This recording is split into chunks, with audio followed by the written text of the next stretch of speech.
Amazing images.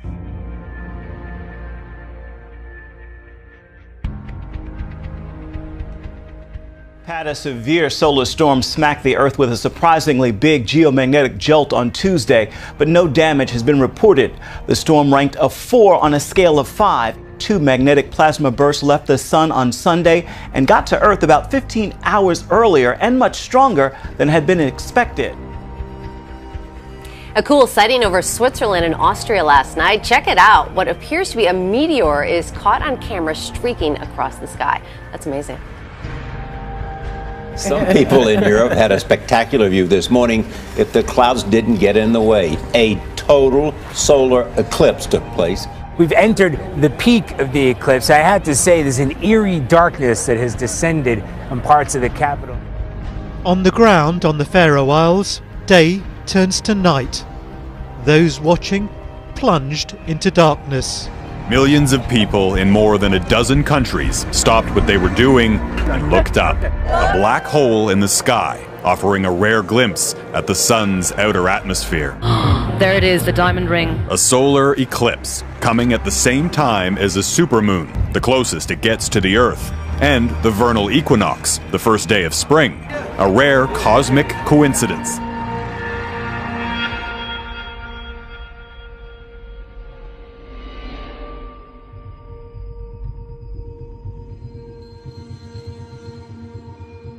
A new mystery tonight. Wildlife resource officers are trying to figure out why dozens of birds dropped dead out of the sky at the same time in Spring Hill. It was an eerie scene, as you can see here, with more than 50 birds on the road. Wildlife officers bagged some birds and took samples, but they say they've never seen anything like this. Pictures show some of the thousands of snow geese found dead in eastern Idaho. The carcasses stretched for dozens of acres and were first noticed on Friday.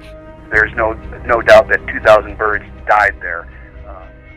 I'm up every day and think that's the end of it, and I wake up the next morning and look out, and there's another 50, 60, 70.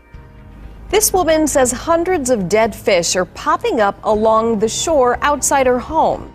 Teresa Williams has lived in the Bridgewater neighborhood for about 11 years, but for the past week or so, she says she's been waking up to an unpleasant sight. Something fishy is happening on the beaches of the Outer Banks. Lots of fish, and a lot of you are talking about it. 10 of your side viewers emailed us dozens of pictures of dead fish along the shoreline. So what is going on? Another mystery of sorts, the whereabouts of Vladimir Putin. Just this morning, the Russian president made his first public appearance in nearly 2 weeks, but did he shed any light on where he's been? Russia has kicked off massive 5-day military drills amid spiraling tensions with the West over the crisis in Ukraine. Стратегических ракетоносцев, которые вылетели с аэродрома в Энгельсе. Их маршруты фиксировались средствами десантники Костромского и Ивановского соединения. Сложности не только из-за непростых климатических условий. Совершила многокилометровый бросок и заняла назначенное. Представлять Ростов, вспомним, как было непросто, линии 90-е, борзая опора.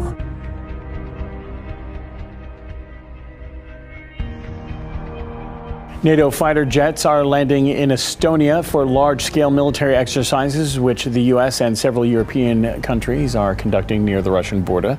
Pope Francis marks the second anniversary of his surprise election by predicting that he will not be pope for much longer. Francis predicts his pontificate will only last about 2 or 3 more years. Tonight, an 11-member task force is telling President Obama how police departments across the country must change. He asked for the recommendations after the shooting death of Michael Brown in Ferguson, Missouri, and the choking death of Eric Garner in New York. The Task Force on 21st Century Policing offered a wide range of suggestions on training and deadly force, but most of the recommendations boil down to one thing: trust. It will be good for police, and it will be good for the communities involved, and as a consequence, it will be good for the country. The moment is now for us to make these changes. We have a great opportunity coming out of some great conflict and tragedy to really transform how we think about community law enforcement relations so that everybody feels safer. Well, ladies and gentlemen, if you're wondering what DeKalb Police Department is doing with your taxpayers' dollar and how they're protecting and serving today, this is it. They are progressing their militarized agenda. They are currently training in these abandoned houses.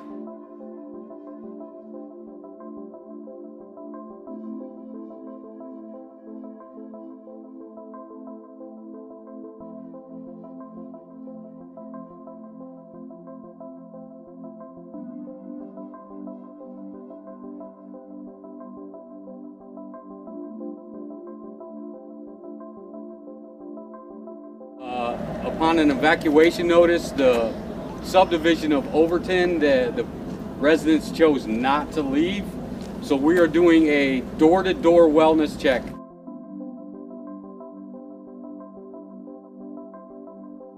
We perform a health and wellness check and just ask them if they need food, water, if anybody in the house is sick or injured. Come on up.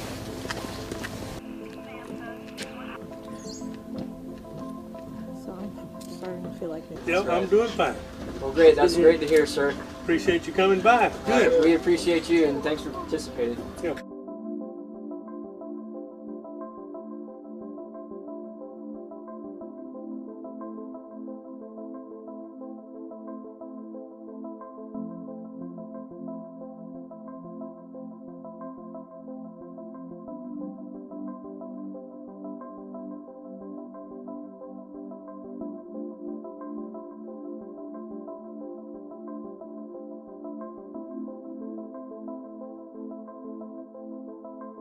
I'm here to talk about a massive military drill that will be conducted on American soil from July 15th to September 15th of this year. U.S. Army Special Operations Command calls this Operation Jade Helm 15. Texas and Utah have been painted red, and the legend states that red is a hostile area. Now, why is the federal government calling Utah and Texas hostile? Now, secondly, however, as I have gotten older, I have decided we really need camps for adults. And we need the kind of camps that you all run. I mean, really. Breaking news from Missouri. The St. Louis County Police Chief moments ago talking to reporters, revealing they have several leads tonight after 2 police officers were ambushed. It all happened this week after the Ferguson police chief resigned and that peaceful protest that suddenly took a turn. Gunfire erupting, protesters and police running for cover, hiding behind the brick wall there. And when it was over, that image of one of the officers down. The words come after a tense 24-hour manhunt, authorities digging for clues to track down the gunman who shot 2 police officers. Alicia Turner was inside the home with her 6-year-old son and 2 acquaintances when police showed up and took the adults in for questioning. All 3 were released without being arrested or charged. Now the Turner family says police owe them an apology and much more. He thinking something gonna happen to me. He is afraid. Alicia Turner is talking about her 6-year-old son, MJ, who she says was traumatized by watching police with guns swarm his family's home and take his mother away in handcuffs. Had to talk him off under a bed last night. Turner tells me she was at the protest early Thursday morning when the 2 officers were shot. She says after the gunfire, she ran to her car, which was parked close to where the gunman opened fire. They said I sped off on the scene, but everybody sped off. People was running, people was, ducking. A few hours later, police had surrounded Turner's home, saying they wanted to ask her some questions. They even broke into the attic. Turner says she was treated more like a suspect the entire time. Flared tempers tonight after a deputy shoots a man in the face in Deltona. Critics in the community think that deputy was out of line. Today they were demanding answers from the sheriff. There's no advancement. There was no reaching for anything. The guy was wearing basketball shorts like I am, These are several of the 4 men and 2 women in the house when SWAT arrived. They didn't want to give their names, but say their friend was not armed, didn't charge the deputy or challenge him with a weapon. They entered the house and fired immediately. He didn't have a weapon on him? No, sir. There's no weapons in the house.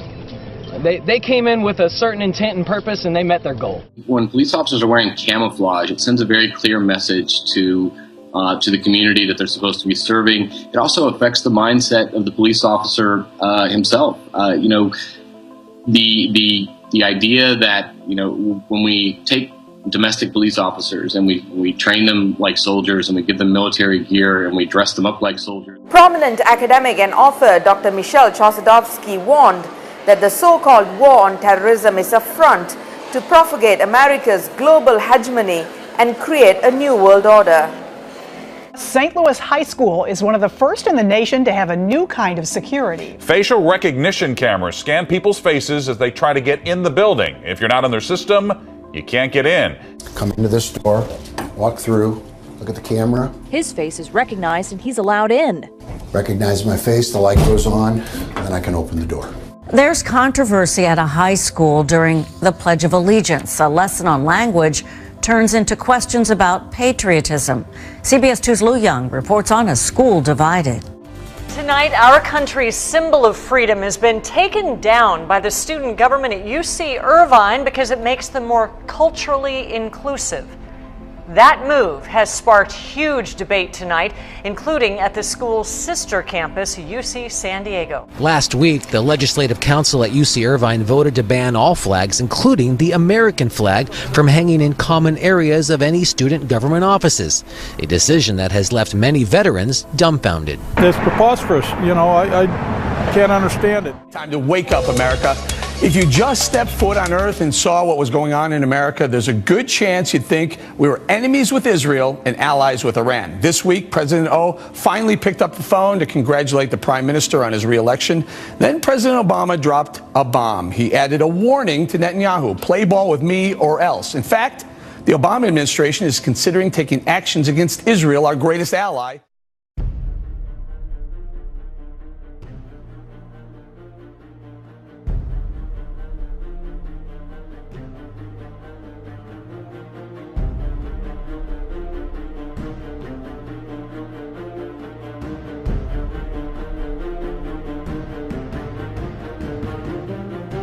My name is John Yarmouth of Kentucky.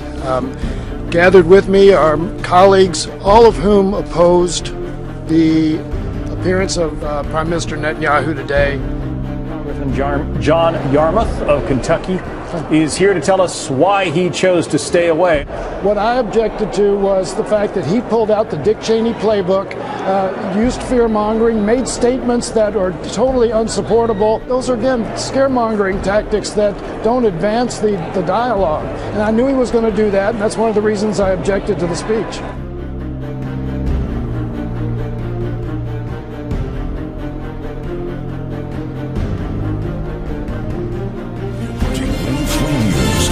My 18 years of law enforcement, I haven't seen this. Pile-ups stranded hundreds, creating traffic nightmares that made national headlines. Cars stuck, abandoned, turning a busy highway into an eerie graveyard. The line of stranded tractor-trailers stretched down the highway for 40 miles. Icy roast caused several accidents that shut down 2 major highways in Kentucky, stranding more than 600 vehicles overnight. This is the second such declaration in less than a month.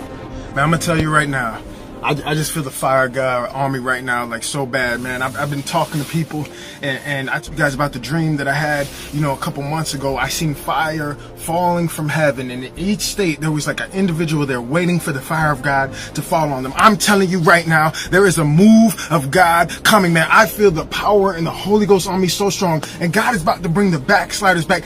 There is an army rising up. There is an army rising up, and I'm telling you right now, you want to be a part of it. Because you know what? The enemy's trying to move too. Man, look at the news. Look at the evilness that is going on in this world. Look at the corruption. Look at the gay marriage. Look at these young people disrespecting elders, beating up elders for no reason, people jumping people. Look at the violence that is shared all across Facebook and World Star to the point where you're getting desensitized. Look at just the gay people just trying to invade everything. Everything.